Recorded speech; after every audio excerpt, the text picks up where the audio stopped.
Today, we're talking about the part of yourself that you try to hide. You know, the part you might even be a little ashamed of. But what if I told you that hidden part was actually the source of your greatest strength? Let's get into it.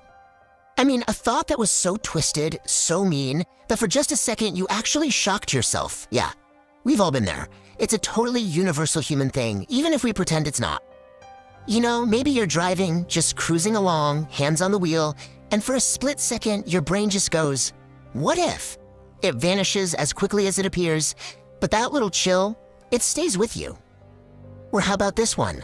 A good friend tells you something amazing that happened to them, and that first instantaneous feeling isn't joy. It's a hot flash of envy. And then bam, the guilt hits you like a truck. You start thinking, wow, I must be a truly terrible person. And that guilt, that shame, it makes us put on a mask.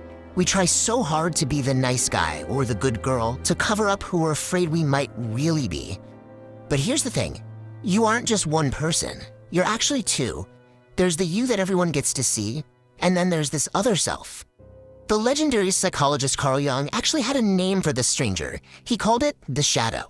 It's basically all the parts of you, the impulses, the desires, the personality traits that you decided at some point were unacceptable, so you push them down deep into the basement of your mind.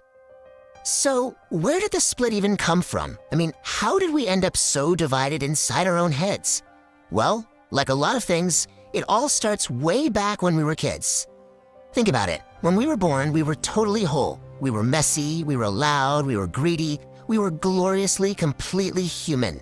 But then society, our parents, our teachers, they handed us this invisible rule book, and we learned pretty quick that certain parts of us were just forbidden. Anger, selfishness, sadness, being weird, all of it had to go. Now here's what's so wild. We didn't actually destroy those parts of ourselves. You can't just get rid of energy. No, instead, we sort of amputated them.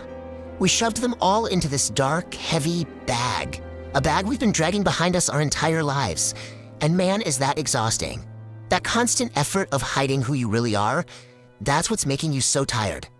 So even though we try our best to keep this shadow locked away, it doesn't just stay down there quietly. It has these really predictable ways of bubbling up and making itself known in our day-to-day lives. Okay, you're probably thinking you need years of intense therapy to figure this out, right? But there's actually a much, much simpler way. In fact, you don't have to look inside yourself at all. All you have to do is look at the people who drive you absolutely nuts. It's this fascinating psychological idea called projection. Basically, the personality traits that trigger you the most in other people, they're often just a mirror, reflecting back the parts of yourself that you've buried. So when you hate their arrogance, what you really hate is the reflection of the competence you were taught you shouldn't have. And you don't resent their selfishness, you resent that they're giving themselves the self-love you've denied yourself. So what happens if we just keep ignoring all this? Well, trying to ignore your shadow is kind of like trying to hold a giant beach ball underwater. You can do it for a while, sure, but it takes constant, exhausting pressure. And the second you get tired or stressed out or heartbroken, you lose your grip and boom, that ball shoots to the surface. This is exactly why some of the nicest people have the absolute scariest outbursts. It's the shadow finally revolting. So this is the crucial point, right here. You have a choice. A shadow that you ignore and starve in the basement, it becomes a monster that eventually takes over and controls you. But a shadow that you acknowledge, that you listen to, and that you integrate into yourself, that becomes a seriously powerful ally. The question really is, do you want to control your dark side, or do you want it to control you? But this is where the whole story gets really, really interesting. Because it turns out your shadow isn't just a container for all your flaws. It's also the place where you've hidden your greatest power. Jung himself said this, 90% pure gold. Just let that sink in for a second. We have been treating a literal treasure chest like it's a garbage can. We've been throwing away our most valuable assets just because somebody, somewhere, once told us they were bad.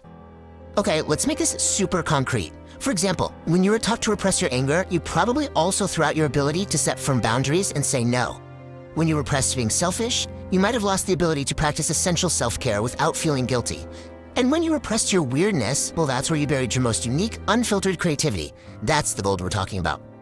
You see, the most effective, charismatic, and truly powerful people in the world, they're not nice.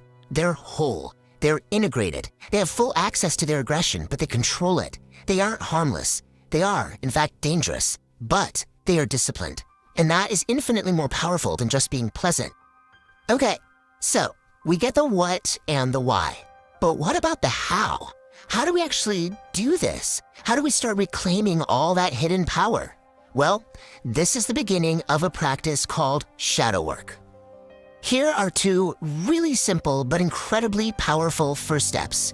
Number one, stop trying to be nice and start being real. When you feel a quote-unquote bad emotion like jealousy, don't judge yourself for it. Get curious. Ask it, hey, what are you trying to tell me that I really want? And number two, interview the intruder. When one of those dark thoughts pops into your head, don't shove it away in horror. Instead, invite it in for a chat. Ask it, why are you here? What danger are you trying to protect me from? You'll often find your darkness is just a very misguided bodyguard. And look, the ultimate goal here isn't to fix something that's broken, because you are not broken. You are simply disconnected from some of the most essential parts of yourself. This whole journey is really just about reconnection. So let's end with this thought. Maybe, just maybe, the ultimate goal in life isn't to be a good person, desperately trying to scrub away every last dark spot. Maybe the real goal is to be a whole person, someone who has the courage to embrace both their darkness and their light. Because it's only when you fully embrace the shadow that you can truly and powerfully step into the light.